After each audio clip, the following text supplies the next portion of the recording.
Hi, I'm Dennis, your brother in Christ. Today I'll be walking with you. This is a special moment for me.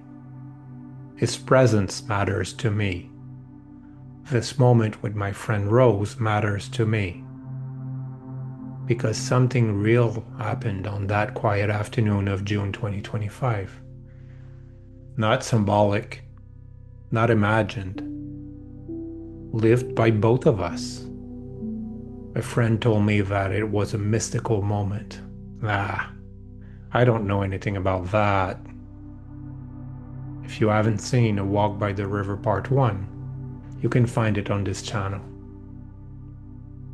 What Rose shared was her experience of that day. This video is my experience. It's about how I walk with him since then. So that day, Rose invited me to her place.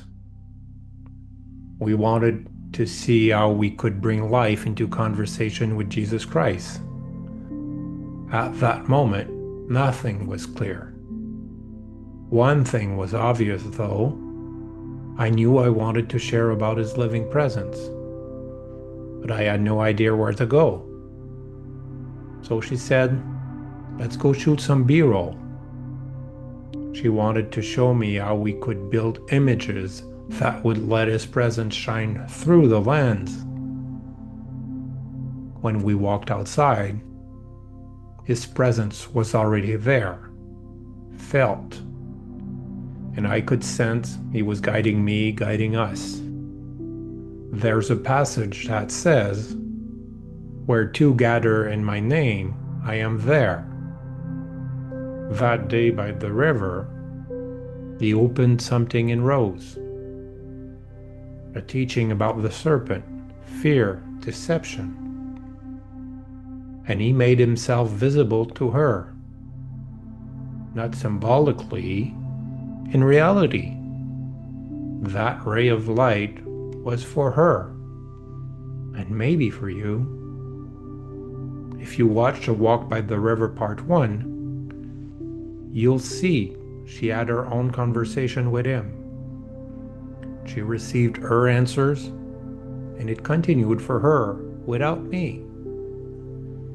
Because this is really what it's about, starting a conversation. My experience that day was different from Rose. I wasn't shown something to analyze. I was shined a light on, caught on camera. I was bathing in the light without knowing it. Only Rose knew in that moment. It felt like I couldn't hide anymore from him. I was seen, and it made me uncomfortable. I didn't know if I wanted this to be shared, posted publicly, but I knew I was invited to walk with Christ, not as an idea, not as a belief, as an actual living presence. And something began to form inside of me, an understanding.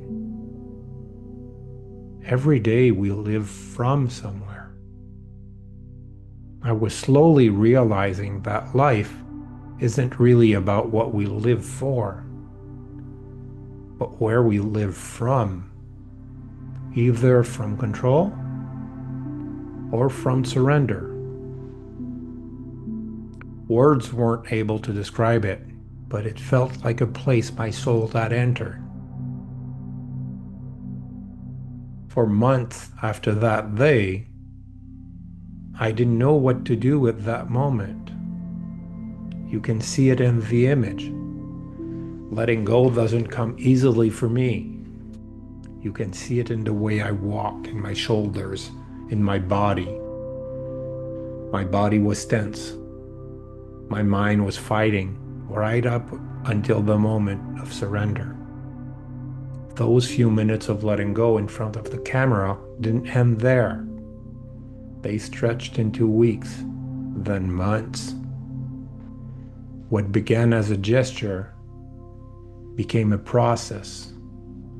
Day after day, I was being asked to let go again, to surrender again, until slowly my arms and then my heart opened fully to His will.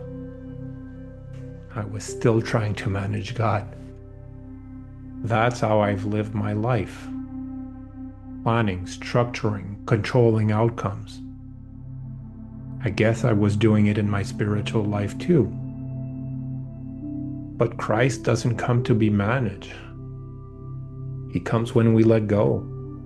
And that day, right there, He was simply asking me to stop resisting, not to understand more, not to explain better, but to surrender.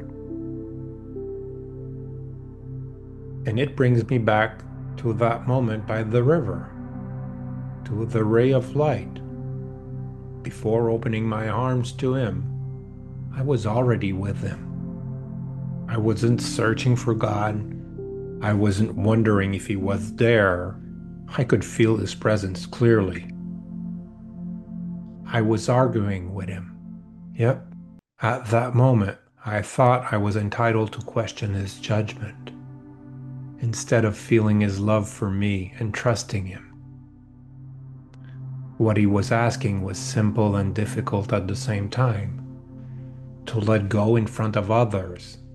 It wasn't easy because surrender was being asked publicly. When I finally let go, when I stopped resisting, my body settled, my heart slowed, and His presence became gentle. I didn't know the light was there. I didn't see it.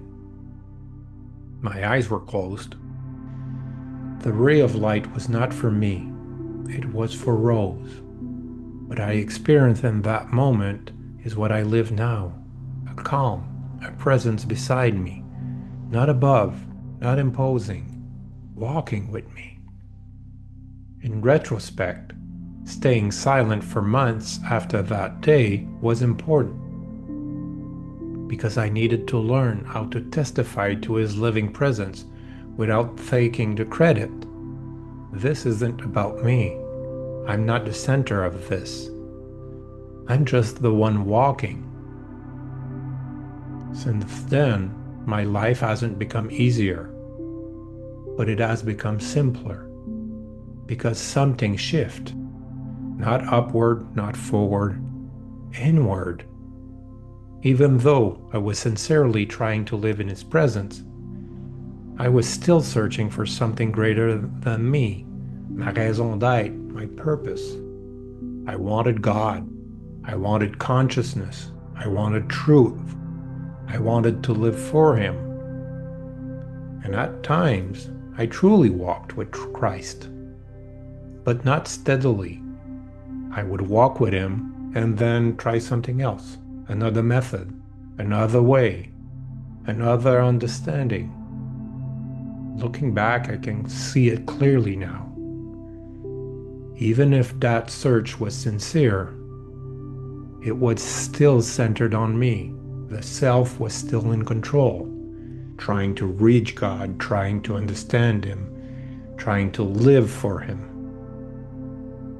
But Christ was not asking me to reach Him. He was calling me to follow Him. Only Him. Not an elevation, not an integration, a displacement. That day by the river, what I heard was simple and clear. Venice, let my will guide your step and your destination. I still care for myself, but it stopped being the center, and that changed everything. Since then, I no longer choose the path. I walk, and I let myself be led by Him. His presence is very simple and subtle. Sometimes it's just a quiet nudge inside. Venice, let go. You don't need to carry this. And when I do, He reshapes my life, how I speak, how I react, how I treat others and myself, not by effort or by discipline, by guidance and presence. By letting Him remain at the center, this is what it means for me to walk with Christ. My purpose on this channel is simply an invitation for you to begin your own conversation with Him. Starting a conversation with Jesus Christ doesn't require knowledge. It doesn't require perfection. It requires one thing: letting Him in, letting go of control. For me, it meant letting go of the idea that I needed to be perfect for this endeavor. I didn't heal myself. I let Him heal me. I allowed Him to show up in my life, and now He walks with me. If this spoke to you, you can like or subscribe. It may help His presence reach another soul who needs it today. From a brother who has lost his ways many times, I now understand this: the self and Christ cannot grow at the same time. When the self steps aside, He shows up. For me, this is no longer words or philosophy. It's law, like gravity. Let Him in. He's already here. Be blessed.